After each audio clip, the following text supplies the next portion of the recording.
Le directeur du Fonds des Arts et de la Culture a rencontré dans l'après-midi de ce lundi 19 novembre 2018 les acteurs culturels, toutes catégories confondues du littoral. Objectif, échanger avec ces derniers sur les nouvelles visions et réformes du Fonds des Arts et de la Culture, comme l'introduit si bien le directeur départemental du ministère du Tourisme, de la Culture et des Sports du littoral, Edgar Odiosu.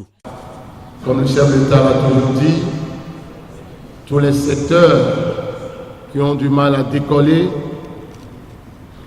verront des mécanismes appropriés pour pouvoir reprendre leur essor. Je ne suis pas la personne la mieux placée ce soir pour vous entretenir sur ces différentes réformes. Mais par contre, la personne la mieux placée, il s'agit bien du directeur général du Fonds des Arts et de la Culture qui va vous entretenir sur ces différentes réformes. Les voies et moyens, les différentes formalités à faire pour se faire appuyer sous n'importe quelle forme. Je pense que M.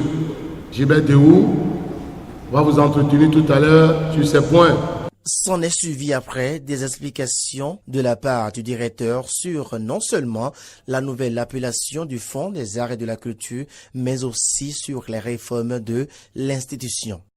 Certaines mauvaises langues ont tout fait de dire que c'est parce que le gouvernement du président Patrice Talon n'entend plus aider les artistes, les accompagner, et que c'est pour cela que le mot « aide » a été retiré et remplacé par le mot « art ».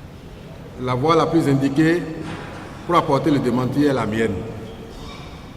Il n'a jamais été question pour le chef de l'État de ne plus accompagner les acteurs culturels. Avec le Fonds des Arts et de la Culture, je voudrais vous rassurer que tous les produits que cette direction offrait aux acteurs culturels demeure. Mais mieux, il y a eu 2 autres produits qui se sont ajoutés. Il s'agit du fonds de bonification et de la détection des talents.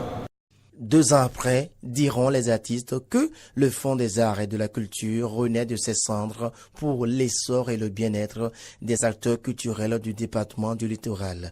Il ne reste qu'à souhaiter que toutes ces réformes soient mises en œuvre pour qu'enfin l'artiste puisse vivre de son art.